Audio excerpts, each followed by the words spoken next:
On today's College Football Enquirer, we examine how the Bowls might adapt in the future. Plus, the Jersey Patch Wars have begun and college football's brain drain. We'll talk about it all today on the College Football Enquirer.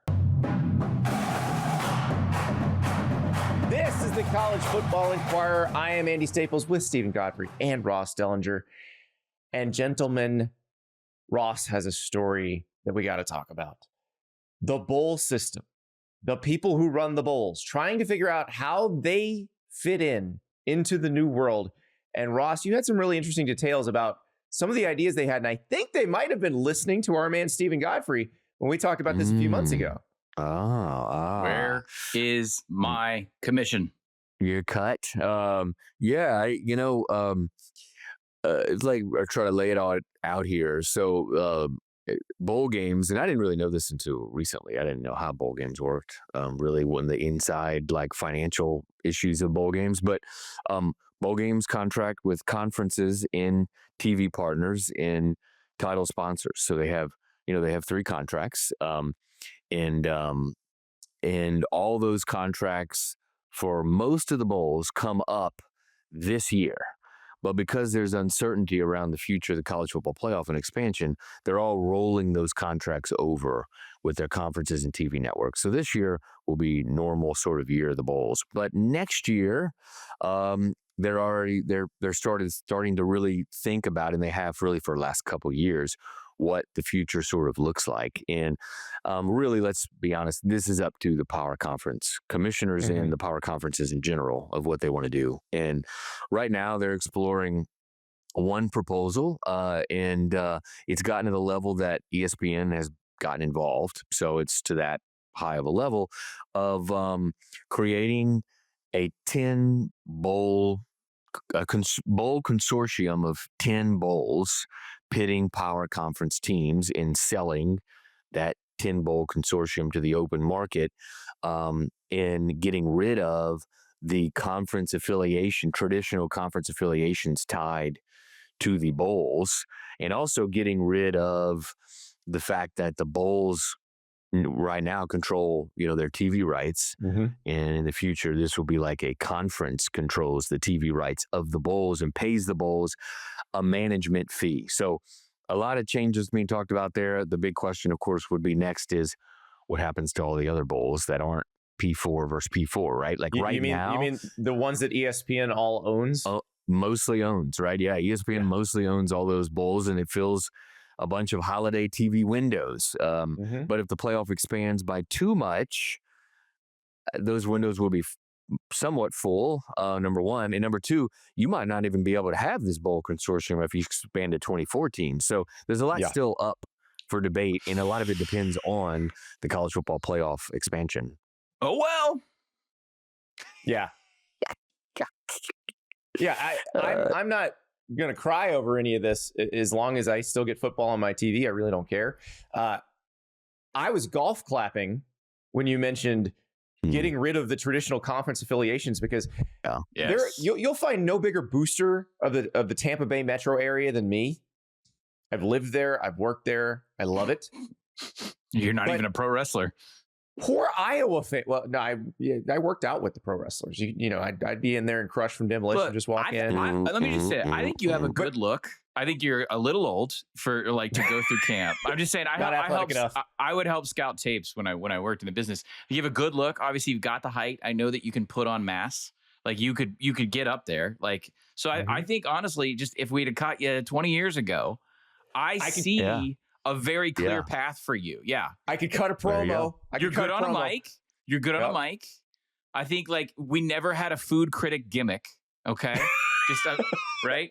A discerning, imagine a barbecue snob, but let's play that out as a heel gimmick where you go around and you're actually shutting down local restaurants because the potato salad isn't to your liking. All right? This is perfect. I'm feeding you here. I'm waiting for the promo. This is why you should be a television executive. Detoured. No. This is why Steven Godfrey should be a television executive, and why he had the best idea for the bowl games. So as I was saying, love the city of Tampa, love the Tampa Bay metro area.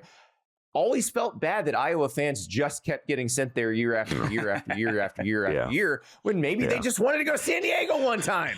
And I don't know. You've been to Iowa in January. I think they'll settle. True. Yeah, get the hell out of there. Preferable. Yeah. But the idea of, instead of having these arcane rules, why not just put the best games together to put them on television? They're already doing actually fairly well in the ratings.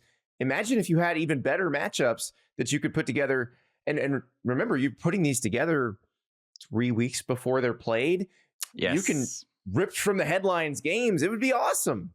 Not that I need confirmation bias for my opinions, but when we assembled the whole suggestion segment, what was that, a couple weeks ago, Andy? Was it during the bowl season? Yeah, you know what? Hey, in the fall. Total fugue state once August hits, guys.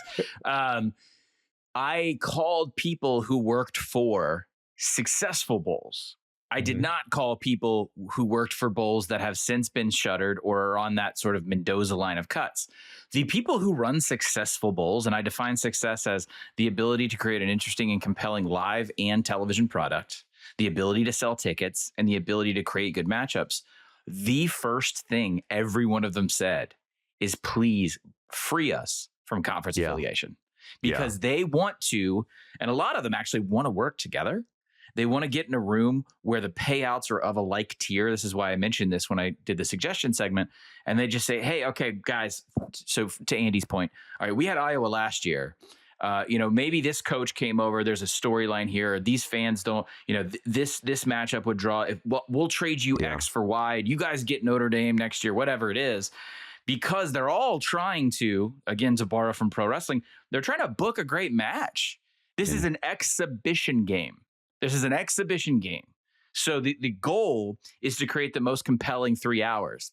The goal of a postseason, a true postseason, is to determine a champion, which is why you suffer through sometimes when you have a bad matchup in a bracket or in the BCS.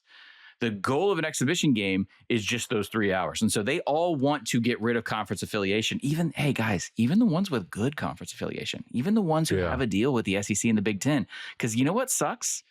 A lackluster, crestfallen 6-win South Carolina, who's just had a season where they thought they were going to win 9 or 10, and now they're just kind of tumbling into this bowl situation. Well, several things to get to that we just were discussed. That one, I'll good segue from there, Godfrey, is that the idea is, at least in this proposal, that it's five schools that don't make the CFP. Obviously, 5 teams from each of the 4 leagues, right, would be put into this pot for the 10 games. So that means that there's a potential for your bottom schools, maybe like you just mentioned, the South Carolina doesn't want to go to a bowl, and they don't have to. They can just not go to a bowl. And so I think there's some flexibility now there. They've also been talking about, like they have for 2 or 3 years, is to move the bowl eligibility from 6-6 back to 7-5. They've been talking about that for like 5 years. That's been an ongoing conversation that I think will continue this year too. And then, so one of the things, back to Andy's point of Iowa, Big Ten, Tampa, one of the issues with this from the Big Ten side, because I've heard from a few of them, is they don't necessarily, they get pretty good bowl spots, right? In Florida, warm, away from, the Midwest and all that. They don't, some of them don't really want to trade those spots for a potential to land in another area that might not be as warm with a beach, say Houston or Nashville or something like that. So they don't really want. So that's actually an issue with this on the Big Ten side. That's their fault for living in the cold. Although, here's the thing: you got Big Ten teams now where they live next to the beach. That's true. Yeah, that's true. So it's a little bit different. It's true. Different geographical profile. Like UCLA fans. Okay. Bad example, probably. I'm not sure that group exists in mass, although... No, I've seen pictures of Bill Simmons out there. Yeah, Bill Simmons is a UCLA fan. Yeah, I saw that. Well, I saw that on the internet. He got a former Holy Cross coach hired at UCLA, so that's why. But I'm sure they'll talk about the Patriots. USC fans, USC fans, they live near the beach. Yeah, I don't think they care about going to a beach in bowl season. I don't think they care about going somewhere warm. It's warm where they are. So maybe they do want to go to Nashville and party on Lower Broadway. Like, I do think that the Big Ten is big enough now that shouldn't be a concern. The concern should be putting on the best games, as Godfrey so eloquently put it, booking the best match, because that's what really matters. Now, the Big Ten's trying to destroy the bowls anyway because they want a 2014 playoff. And if a 2014 playoff happens, all of these bowls that we're talking about, the quote unquote successful bowls, they're going to evaporate because the teams that are playing them are going to be in the playoff and they're not going to be needed anymore. I think they can scale. It's not that hard. Like scale. I guess they can work with 25 through 40, 25 through 41. I suppose 25 through 40. I'm bad at math. But none of us are good. That's why we're in sports journalism.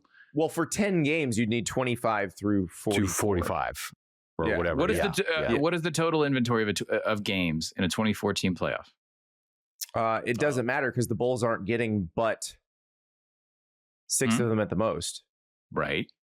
So what I'm saying is, for the Bulls' purposes, it doesn't matter. Well, no, I'm thinking along the lines of television inventory, and what I said at the very beginning of bowl season is we still have to slot for. Remember, we don't want to talk politics with our girlfriend's uncle on Christmas Eve. Yeah. So Lord, bestow upon us the Hawaii Bowl. Give me a 6-win Cal team in the Hawaii Bowl. None of that has to change. Bowls can still exist as a supplementary piece of inventory. Guys, this is America.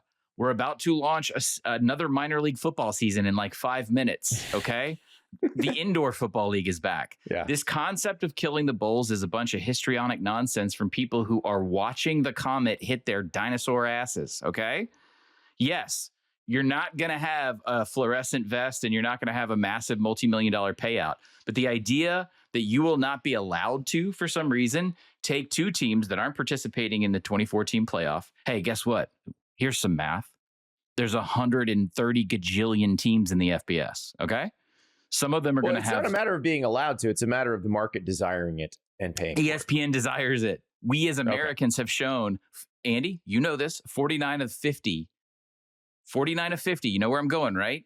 50 highest rated television programs last year. 49 out of 50 were football. 1 was the Oscars. Okay, 2 of those were college football. When you go through 50 to 200, that's when you start to see college football. Television networks, as long as we are watching television in a group setting, there will be slots for football.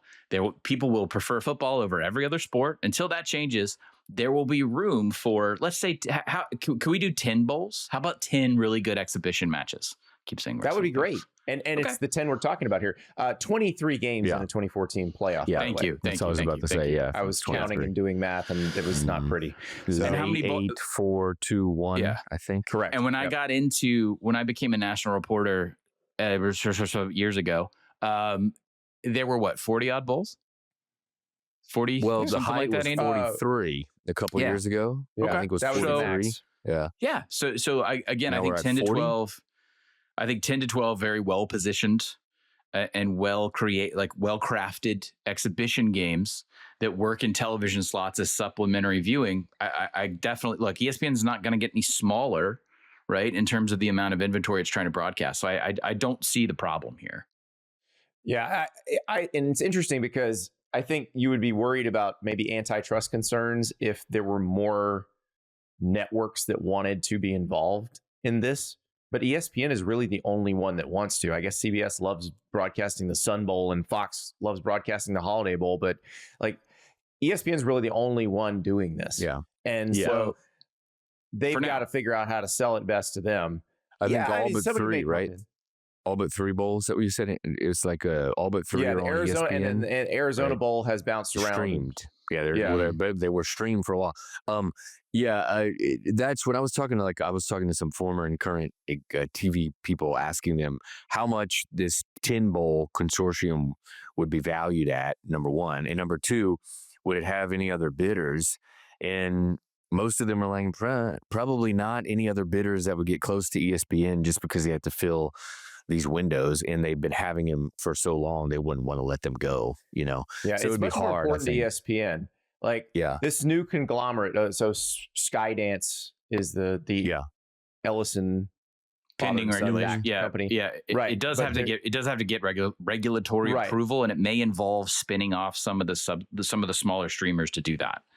Right, but the idea is that they're getting all of the Warner Brothers content. So that it'll basically be Paramount merging with HBO Max if you're talking about your two apps, but also, that's Turner. So your Turner Networks, TNT, which does some sports. CBS is under Skydance now. They do college football. Like, would they want to do something like that? Would they want to get involved? I don't know. I'm not sure. Apple. Mm-hmm. Yeah. There's one that I would pay attention to. Do you guys know what Versant is? Versant. Versant. Mm-hmm. That was spun out of the NBC Universal Consortium. So just the other day with the Skydance merger so we're talking about Skydance. What we're actually saying is, like, if you're a kind of a movie fan, Paramount and Warner Brothers are going to get together. And that includes a lot of stuff. So that's like CBS Sports and DC Comics, the NCAA tournament, Harry Potter, the NCAA tournament rights. And okay, so the belief is, now we are not the tail that wags the dog here in college football. Those are our friends over on the NFL show. But the NFL should be able to trigger an opt-out clause on its negotiation starting as early as 29, which I know 29 doesn't feel close if you're listening to this, but what I really need to impart on everybody, and Andy Staples taught me this when I was a junior reporter, television deals start getting negotiated about 2 to 3 years in advance. So what Versant said in the wake of the merger was, hey, this is kind of strange too for public positioning. They said, you know what?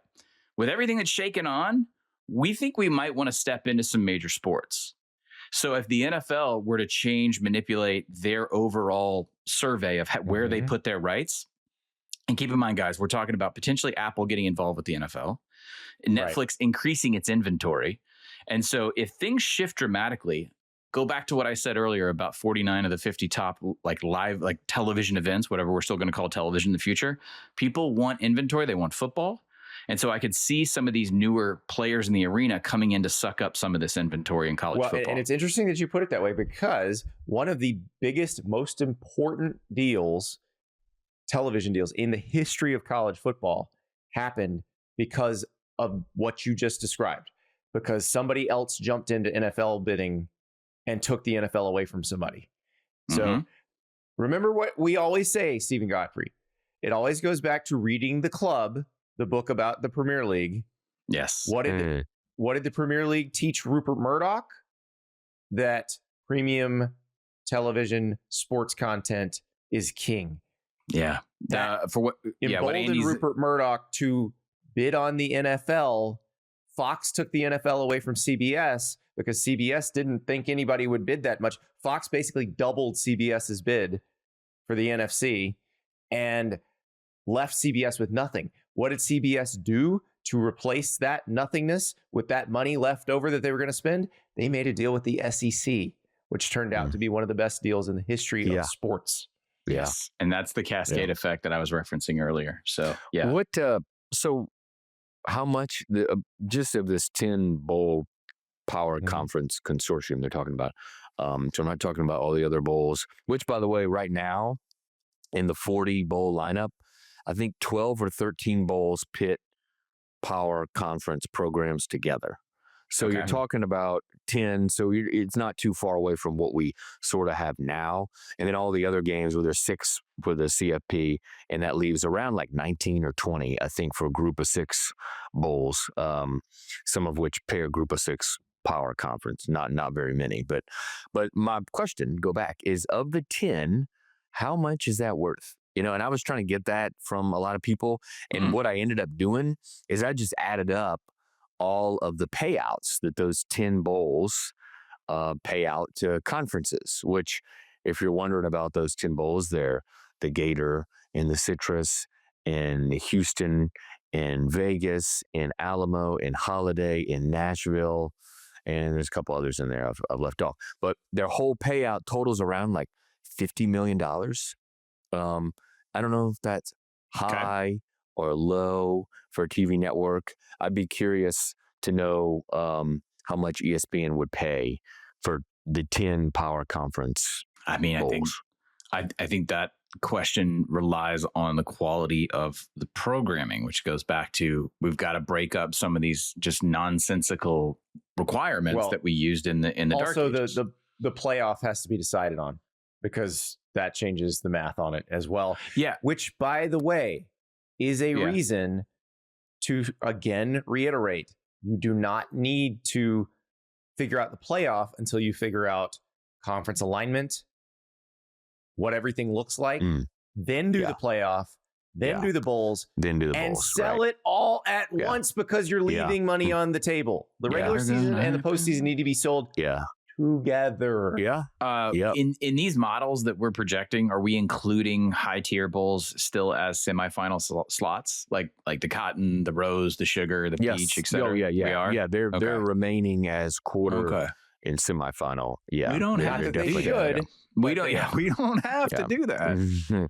They are for now. They are remaining that way. One of the things is the cost of the 10. To get back to that, the value of the 10 needs to be high enough for schools to agree to continue to play in them. Basically, for one, right? So, whatever that number is. I mean, they can't continue to lose money going to bowl games, right? They're not losing money going to bowl games. It's an accounting trick because that's what these people do. They play a lot of tell you they're losing money when they're not. We did this on Tuesday. If they were really losing money, they would never do it. Wetzel, it's one of my favorite chapters in Wetzel's book, Death of the BCS, was that they pulled apart the accounting of how a school claims they take a loss on bowls. And on top of that, the bowls are going to have to come off of some of their nonsense. Look at me using PG terminology, such as requiring the university. This was always a fun one. I learned from Wetzel's book all those years ago. That's a fun buy one. Tickets. The school requires buy tickets for the band. Premium priced tickets for the marching band. That's what I'm that's saying is that means the school has to pay like $275 per marching band member to sit in an otherwise empty NFL stadium. Well, also remember that how many schools, probably all of them, give coaching bowl bonuses, right? How many of those total up? Sure. Millions and millions and millions of dollars. So, but as you guys know, with everything, right? All these schools are looking at every single component. And Andy, you mentioned like, they wouldn't go, right, if they lost money. Well, a few of them, certainly a lot of them don't want to go anymore. And a few of them have actually said publicly, we're not going to that bowl. We saw it this year. So I think we're getting to that point. That's fine. The margins are slimming, and that's understandable. I'm glad you mentioned, Ross, schools trying to figure out how to maximize their revenue or minimize their losses. Because we are going to talk next about another revenue stream that schools are using to now pay players. The jersey patch sweepstakes has begun in earnest. We've now got our first mega booster company teaming up with a school. We'll talk about it next. We are back at the College Football Enquirer, and gentlemen, the jersey patch sweepstakes is here. We had LSU, but it was with a company from New Zealand or Australia or somewhere. It's a petroleum company. It's doing business in Louisiana, trying to curry political favor. No fun there. Arkansas has what we were really thinking about.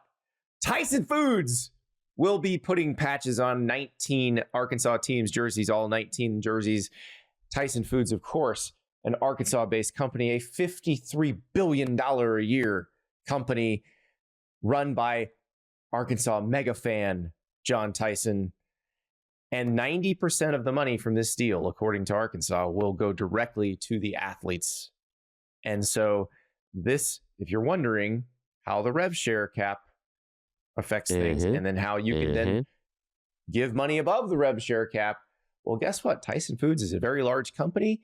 And who are you, CSC, to tell us who can advertise our chicken? Yeah, that's right.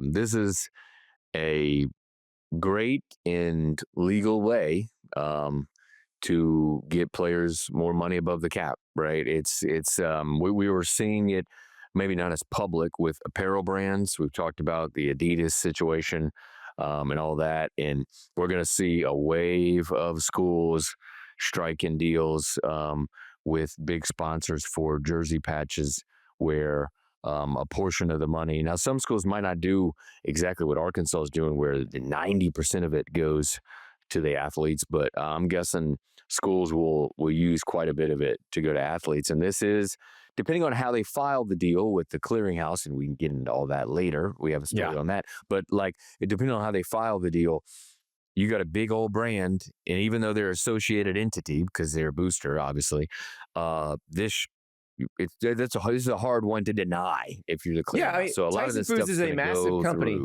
Like, yeah. For those who don't let me contextualize this. Tyson Foods annually is bigger than the entire industry of college football by several orders of magnitude. Yeah, a lot of people eat chicken. Yeah. It's a good protein source. Yeah. I think I bet I eat a half a chicken a day.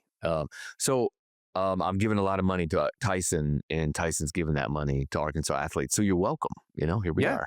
Exactly. But so one of the things Yahoo reporter claims to be Arkansas booster. I'm an associated entity because they eat a lot of chicken. Except the vegetarians.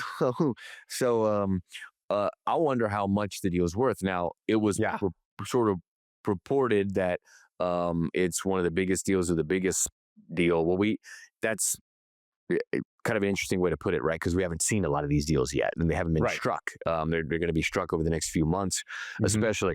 But when you talk to people in the industry about how much a jersey patch is valued for a company, they'll usually stay. It depends on the brand of the school, but like at the very top, Alabama, right? Is, at least from what I've been told, is around $6, $8, $10 million annually for a football program, is what I've been told. Now, but if you're a booster, and this is where it gets fascinating, if you're a booster, wouldn't you say like, to me it's worth $30 million, right? And here, okay, so I got Alabama fans mad at me yesterday because we talked about this on my On 3 show, and it was actually, I had been a guest on a show in Birmingham called The Next Round Live, and they were talking about this, and they were saying, does it constitute an unfair advantage for Arkansas? And I said, guys, like, what are we talking about? Unfair advantage for Arkansas? Hasn't Arkansas been through enough? And do you think these companies weren't involved in the football team before this? Well, exactly. But yeah, Tyson Foods, Walmart, they've had some advantages they haven't exactly taken advantage of. But what one of the hosts, Lance Taylor, explained to me, and it made a lot of sense, is, hey, this is an Alabama-based show. This is the sort of thing that Alabama's been worried about.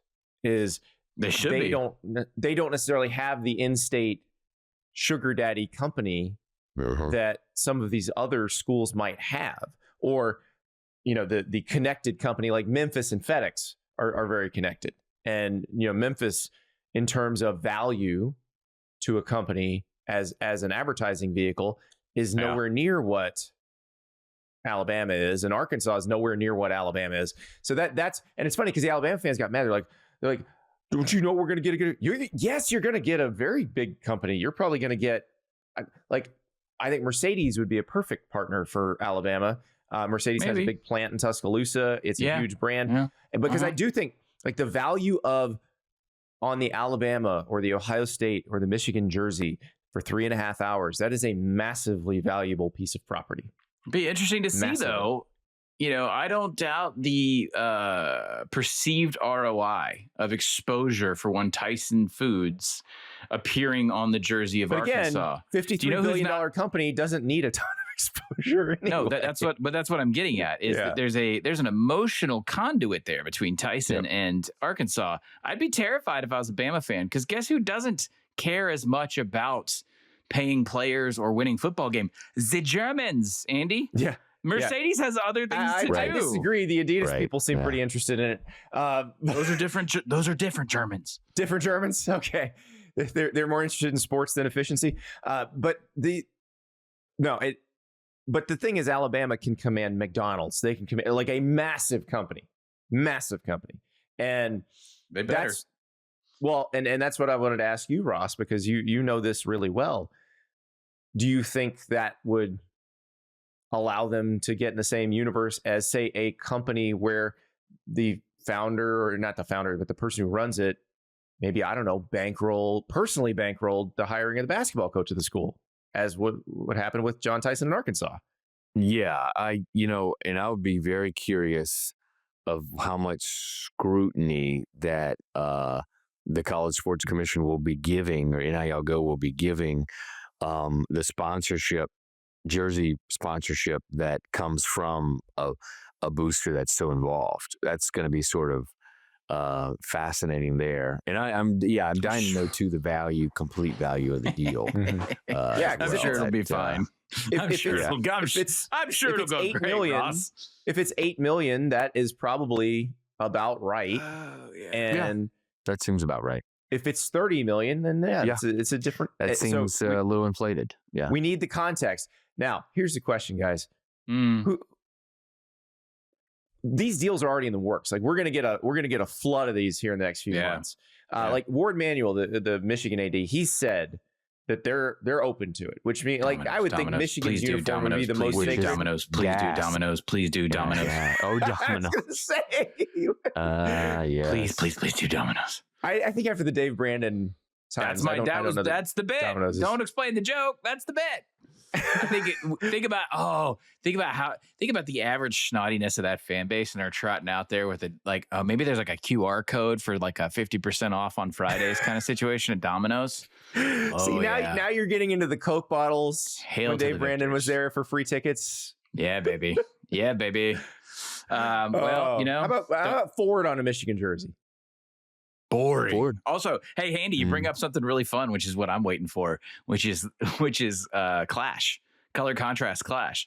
This is going to look awful. So if you're an MLB fan, you already know this has started to creep into MLB. And as a Braves fan, I can tell you that I love the fine people at Quikrete.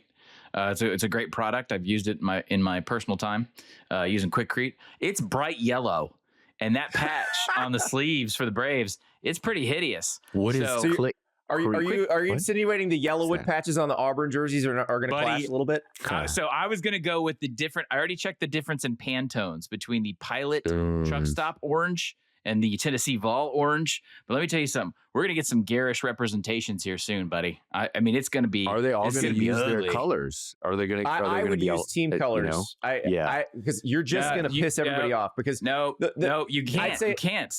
You can't. If it hurts your brand. Why. It hurts your logo brand and all that. Brand. So as someone who owns his own production company and deals with sponsors and deals with advertisers, they don't want to blend in. They want to stand out. They don't care what your team color is. Right. You've got to adhere to them, baby. I think it depends on the team. I think if you're trying to do a jersey patch at Michigan or Penn State, you're going to have to, as the company, be willing to have it blend in a little more seamlessly. We'll see. If you were depends on how much money you want somewhere else. Well, exactly. Andy, if Chevron went to A&M or Shell or anybody and said, we're going to put our logo as it appears on every gas station in America. I'm thinking Yeti. Yeti doesn't. Oh, because Yeti's got Chevron money, dog? No, not even close. That's what I'm saying. But what if Chevron the Yeti says, people Aggies? Oh, I'm sure they are. It feels very Aggie adjacent. But I'm saying if you went in or Bluebell ice cream, again, not really oil money there, folks. If Chevron came in and said, we're going to put a red, blue, and white patch on every Aggie uniform and we're going to pay you some gobsmacking amount of money, guess what? They're going to do it. Hey guys, we're becoming soccer. I just want to say that at least once every episode to make various red state rednecks mad. Can Texas be Tito's vodka? Like that was my other question. Like, can you have? I don't think anybody's going to have a casino, although some people have a casino on their field or their court. I think Arizona's field is named after. I don't think we'll see alcohol. No, I don't. No. That would be pretty funny, but I don't think Texas we'll see Longhorns alcohol. Tito's vodka patch. By the way, spectacular. Godfrey will love this. Last week in Indianapolis at the NCAA Football Oversight Committee, they spent a long time, or maybe the Rules Committee, one of the committees, spent a long time on where you can place the patch on the jersey. Like it was like center or left or right or arm or don't cover up like the Nike multiple logo. hour long conversation. Yeah, what's Oregon mad about this? Yeah, for people who are mad about this, understand that these people have been walking billboards for decades now already. I remember like 10 years ago, I counted how many Nike logos were on the average player in a game, and it was like 12. Yeah. That was the exception, right? Your apparel brand deal could be on your logo could be on your jersey, and now we'll have one more, and I think they passed where the conference can have one as well, a conference sponsor. So you actually could have two. Now we're getting NASCAR territory. I believe that's it though. That's it. No more. I think our lovely our producer TJ, I've been thinking about this. One at each one of us three Yeah. To figure out like if we had our jersey, what kind of patch we could have. Who went to ours. Oregon just suggested like a second Nike logo for Oregon because a bigger swoosh. What if there were hundreds of Nike logos and they were little tiny ones embedded? So it made you couldn't really see them, but they were on instead of the Buckeyes on the helmet, it's just all swooshes. Yeah. That's it. There you go. Perfect. Mine is not particularly funny, but it's actually sitting next to me that I would do. It's the only brand that I consciously represent, and that is it's on my backpack, Carhartt, which would also be a good. I don't know if they're Michigan boosters, Andy, but they are a Michigan-based company. I wear Carhartt stuff all the time, so send me stuff, Carhartt. On the On3 show, we got into because there's a lot of companies based in Wisconsin. Yeah, and so the Badgers are going to have their pick, but like Culver's, Johnsonville. Yep, there's a lot, and we said like would Culver's do the red and white, or would they want to stick with the blue? I don't know. Yeah. Ole Miss, by the way, just to think of my alma mater for a second, they've kind of already done this, just without the actual arrangement with the Realtree, the camouflage, the hunting company, where they have the Realtree helmets that they break out. They call it ice blue, which is that sort of camouflaged white and blue. Ole Miss should have the name of the judge who granted Trinidad Chambliss an injunction. Maybe have his picture or something on one of the sleeves. Andy, I screwed up. There's an obvious sponsor for the Ags of Texas A&M, and the moment the patch hits, these jerseys will sell out. Can you take a guess? It's a place where you can dine. Buc-ee's. Buc-ee's. It's a place where you can relieve yourself in an incredibly sanitary environment. That's a good. Oh my God, the Bucky Beaver on there. I might buy a Texas A&M jersey with a Bucky Beaver sell out in patch on it. That would be amazing. It would actually probably increase. Yeah. The value sales. of the Bucky's founder here. It says his name is Arch Beaver Applin, folks. His name is Arch. Look, his name's not Bucky. I don't know they call him Beaver. Comes from. Yeah, they call him Beaver. Yeah, no. I thought his name was. I thought that was Bucky.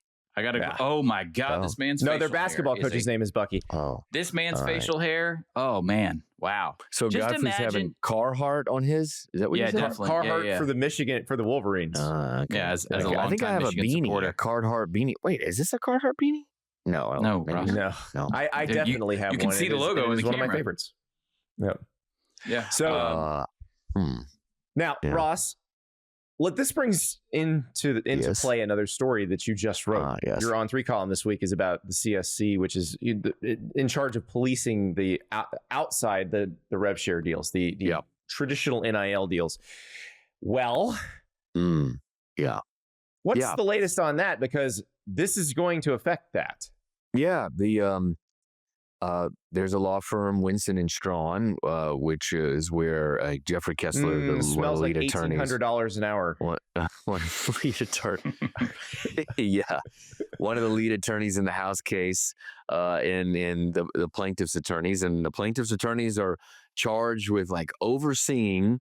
Right, everything that relates to the House case and the rev share and the clearinghouse to make sure that the conferences and the College Sports Commission and the NCAA's not doing anything outside the boundaries. Right, so they're kind of overseeing this thing. They have management of it and oversight, and they have they've gotten a little bit involved, in and out of the last few months, and recently they are scrutinizing the delays in the clearinghouse. Some deals have been in for a long time and not been cleared, and some of the big football rejections in the clearinghouse. So basically, Winston & Strawn has sent emails to stakeholders, specifically like collectives, asking them for examples of what are the delays you're seeing, and do you have deals that have been rejected that you don't think should have been rejected? So we're going to see where this goes. I think the College Sports Commission has told Winston and Strawn will bring us examples, right? So we can explain them, or we can maybe change our process a little bit. At the very severe level, if this gets to the point where Winston and Strawn think that the College Sports Commission and NIL Go is denying deals that should have been approved, or they should be approved quicker, I think that you will see a report back to the court, and the court basically telling the College Sports Commission or NIL Go, you have to change your process. So we might see that at the end, or we'll just see a resolution happen like we did in July between the attorneys in the College Sports Commission. But Andy, back to your point, There are millions of dollars right now from basically the portal and all the re-signings of players, football players. There are millions of dollars in potential waiting to be approved, right, in the NIL Go. And we haven't seen an arbitration yet, which is what happens when a player chooses to go to arbitration if his deal is rejected. We haven't seen that yet. I have a feeling we're going to see that. We're going to see that in the next month or two. We're going to see arbitration, and that's where things could get quite interesting. And we'll find out if the CSC is going to sort of stand long term or not. Can we just speed run to the trial? Yeah, I'd be fine with that. Yeah, because all of us who watched this all unfold and said, this is never going to work long term. Yeah, it's not going to work long term. We know it. Not. Yeah, let's just move on to the end and stop pretending. I gotta figure out. Yeah, people need to be employed and draw a paycheck for this. So I got to figure out new takes when we do this. Yeah, we got to figure out a new way to react to this, Andy. We're starting to like picking lottery numbers or something. Well, here's the thing: we don't have to. The schools want to be able to pay the players, whether they admit it or not. They claim to want rules about it. Then, with the right hand, they say we want some rules, and with the left hand, they're like, let's sign a deal with Tyson Foods so we can funnel some more money to the players. Guys, they want to pay them. Hey, they don't admit they want to pay them, but they want to. So let's just let them do what they want to do. What if like Chip and Joanna Gaines? What if it was an all shiplap uniform for Baylor? Does that joke work on this show? Does that joke Godfrey, work on this show? I'm going to give you guys proper credit, but I'm telling you right now, I'm going to have an on-3 column where I try to match the perfect sponsor with every team. Oh, no. With every team, I like that. These jokes are free. I like that. The Chip and Joe shiplap Baylor. Like the shiplap helmet for sure. Hey, Andy, this one, like I know everyone's going to go, oh, Kentucky, Maker's Mark. No. Actually, the bourbon industry is in dire straits. Here's what's going to happen. Right in 3 or 4 years, you're going to have Kentucky's going to play 1 or 2 home games a year in a jet black or like anthracite uniform with blue. And it's going to be brought like blue accents. And it's going to be brought to you by the Friends of Cole. Guarantee it. Oh, Friends of Cole has a tag because I live so close to the Kentucky border. I see it all the time. Friends of Cole has like a license plate that you can get. It's mainly East Kentucky, obviously, because that's where the Cole be. And they are historically, I don't know if things have changed. We haven't talked about the Barnhart resignation on here. I have a theory, Andy, that he like lived just long enough to kill his enemy, Mark Stoops, and then as soon as that was over, he's like, I have nothing left to AD for, and he retired. Stoops was his enemy. Barnhart and Stoops? Absolutely. Yes. Oh, are you kidding me? That was like soap. Oh, that every year that was a soap opera. Anyway, okay. But that was also when Cal was involved too. So I know. I think Barnhart was like, I outlived them both. I'm good. I'm done here. I can fade he's off. He's not done. He's getting $1 million a year. No, it's like he's like, yeah, but he's not AD. He's like a force ghost. He just disappears. Anyway, Friends of Cole, black uniform in Kentucky. It'll be probably a hot second before Northrop Grumman. You're gonna have various Defense Department contractors in here. I'm trying to think what the Saudis are gonna. The Saudis are gonna have a team. I can't really even remember. This is how nondescript it is. The energy company that signed with LSU. That is a political play. Of course, something would. Yeah, and by the way, that company will be bankrupt in 2 years. Yeah, that's a weird one. I would not have guessed that for LSU, right? I would have guessed walk-ons or Raising Cane's. Our Lady of the Lake, Our Lady of the Lake, Our Lady of the Lake. I knew that was coming. Yeah. They might as well get a patch. They should get some. I tell you what, mine would be. We mentioned Makers earlier. I would love to. My jersey patch would be the Makers like bottle top. I would like that. With that paint? Would be my jersey. Yeah. The little How do you do this? I like that a lot, Ross. How do you do this in Miami if you're just in the import-export business? I mean, the whole point is that you don't want to advertise, right? I mean, that's tough. With a rolled-up dollar bill. That's true. Yeah. There you go. I mean, the uniforms are already white. U-Health. Miami would have U-Health. Miami would have the University Health. They would definitely have hospital U-Health on there. U-Health on there. Yes, when I think Miami, I think healthcare. I haven't talked to anybody down there, but I wouldn't be surprised if, they do have a U-Health. Go fast, folks. Go fast, as former University of Florida President Bernie Matchin once told me, you got to take care of the docs and the jocks. If you do that, everything else takes care of itself. Yeah, there you go. That's happening. And it's funny because I was trying to figure out what Florida is, but now realistically, it's UF Health. UF Health will be. I can almost see it on the. Do you think Florida State's is going to be just like a collection agency? Spanx. The Spanx founder graduated. I don't know. I don't know which joke was meaner just now, but we'll let the viewers decide. I went legit on mine. All right, when we come back, we're going to talk about the brain drain in college football. Obviously, assistants, head coaches in college football have wanted to leave for the NFL for various reasons over the years, but it is ramping up because, let's be real, the NFL job is easier and pays the same. We'll talk about it when we come back.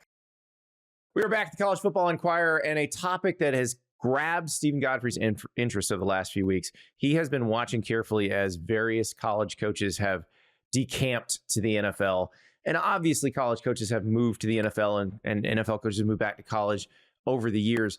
But it does seem like the desire to get out of college and get to the NFL is much greater now. And Godfrey, can you enumerate for us what we're looking at in terms of folks going and coming?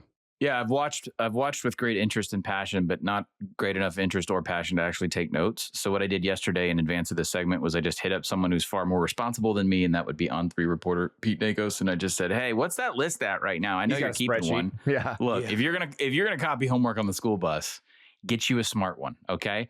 So I have in our little show group chat, every time I see a particular or hear about a particular change of a collegiate assistant going to the NFL, I have jumped in there and said, brain drain. This is actually born out of a conversation I had with an individual in Charlotte at the AFCA convention, which was like 2 months ago, times a flat circle, blah, blah, blah. And that individual pointed it out and really hit upon, because he worked in coaching for a little bit and might work again. He said, man, look around. Everybody here is exhausted. Everybody here is miserable. Everybody looks like expletive inserted. And he wasn't wrong. One of the things that I've noticed is just anecdotally and talking to the sources that I have and just checking in with people, if college coaches get any chance, any shot, any hint at going to the pros, they are taking it almost 100% of the time. Again, anecdotally. That's not to say that NFL assistants aren't coming to college. We have a couple of those on our list, but it's about a 3-to-1 right now of notable individuals who are moving up. Now, Andy, there's a couple directions we could take this, because there's also the matter of the fact that now the NFL seems to be rewarding this career path, or at least maybe verifying or giving the bona fides to a more collegiate mindset and a coaching acumen, because you've got Jeff Hafley, who famously fled Boston College to go become the defensive coordinator of the Packers. He's now head coach of the Miami Dolphins. Todd Monken, who has spent a significant amount of time in the NFL as offensive coordinator of the Ravens, but we, of course, know him as a former Southern Miss head coach, Georgia offensive coordinator on a national championship team. So what you're seeing is, I think, two things. One, the quality of life sucks in college, greatly different than the NFL. We've touched on that before on our show. And second, I think the wall is never been more down. I think there is no more wall between the ideological sort of bias between, that guy's a pro coach and that guy's a college coach. Yeah, they're not nearly as snobby about it. Now, it's interesting because two of the examples here of recent college coordinators who are now NFL head coaches, Jesse Mentor, who just became the Ravens head coach. He was the Michigan defensive coordinator under Harbaugh, and then Harbaugh took him to the Chargers. Also, Mike McDonald, the coach of the current Super Bowl champions, the Seattle Seahawks. He was a Harbaugh defensive coordinator at Michigan and then went back to the NFL. Now, McDonald, when he came to college, felt like it was sort of on loan. So he was working for John Harbaugh with the Ravens, and it felt like they sent him to college to learn to call defenses and then come back to us, which is what they did. They replaced Wink Martindale with him. And I think that's very interesting to see, because they were very snobby about it for a long time in the NFL. Like, you're a college coach, you don't know what you're doing. Now, I think they like the flood of ideas, because the NFL has gotten a little stale in terms of trees. It's like, Shanahan tree, McVay tree. Yes, it's not quite in the weird Arrested Development spot that college is, where we're trying to figure out what that next Meyer or Saban tree is going to be, and we kind of think it's coming out of Oregon right now. We're not entirely sure. I want to go back to an anecdote. I think I've already provided it once on the show, but people get there's a lot of pushback from college fans on this, and they're like, "Well, they're paid so well, they get to do all this." And I go, "Guy, how would you feel if you saw a college assistant for your favorite team out enjoying his life in the middle of October? You would be pissed that he was not getting ready." You hit the message board immediately. Exactly. So I'm going to give you a quick anecdote. So I live in Nashville. It was a couple Titan staffs ago. I actually just went to a fundraiser trivia night at my kid's school. And we had, at the time, 2 assistant coaches on the Titans were parents at the school. I saw one of them in public on a Friday evening before a home game at like 8 p.m. at a fundraising event, having a normal life, sitting there talking, eating, conversing, socializing, not doing any football things. Wow. In October. How dare that SOB? So Crazy. I actually texted a college head coach on the way back, and I was like, "Hey, I saw this guy tonight. Isn't that crazy?" And he goes, "I would love to do something like that. I would love to go to like a kid's school function. I would love to go out. He said, I would love to just go. And I know I could, in terms of workload, go have dinner with my wife at a restaurant. And I absolutely will not do that from August until February." So that alone, that anecdote alone, should sort of scientifically convince everyone why life in the NFL is better. You live in a major city too. That's another huge consideration, right? Even I don't care how hardcore of a Philadelphia Eagles, Green Bay Packers fan you are. Right now, gun to your head, do you know the name and do you know what your defensive line coach looks like, or your special teams coach, or your assistant strength coach? In Tuscaloosa, you are living in a fishbowl in perpetuity. So all these things add up, combined with the fact that the personnel is completely screwed. You're constantly recruiting. You're constantly being forced to tamper. Shout out to Ole Miss and Clemson. This is a nonstop workload. A lot of it is actually going to get you in trouble by some sort of rule set. You guys, do you know what they do in the NFL? They coach and they watch film and they coach some more. And as soon as the game is over, win or lose, they get on the bus to go to the really nice plane to go home, and they watch more film, and then they go coach and they see their kids. And we're going to see more of that. Now, maybe one day, though, college will be more like NFL. They'll have an NFL type calendar. They'll have collective bargaining, all that fun stuff. None of those people you talk to want that, Ross. Yeah. It's not going to happen. They're fighting that as hard as they can. The fact that they heard you say they're cutting you off now. How dare you, Ross? They get some nasty calls later. Now you do get a little bounce back, though. It's interesting. I mentioned Wink Martindale, who just spent 2 years as Michigan's defensive coordinator. He's not there anymore. But like Rich Bisaccia, I think I'm saying that wrong. Good enough. Long time, great special teams coach in the NFL, is now the special teams coach for Clemson. And he just left a job in the NFL. I believe he got let go by the Packers. And so he is now going to be Clemson's special teams coach, which sometimes it's nice to get it the other way and get some people who've seen things a little bit differently, seen what it takes to succeed at the highest level, and can help in college. It's interesting because there's 2 ways of that. You have the Bill Belichick, where they came in kind of with a little snobby attitude about it. Like, hey, these morons in college don't know what they're doing. A little?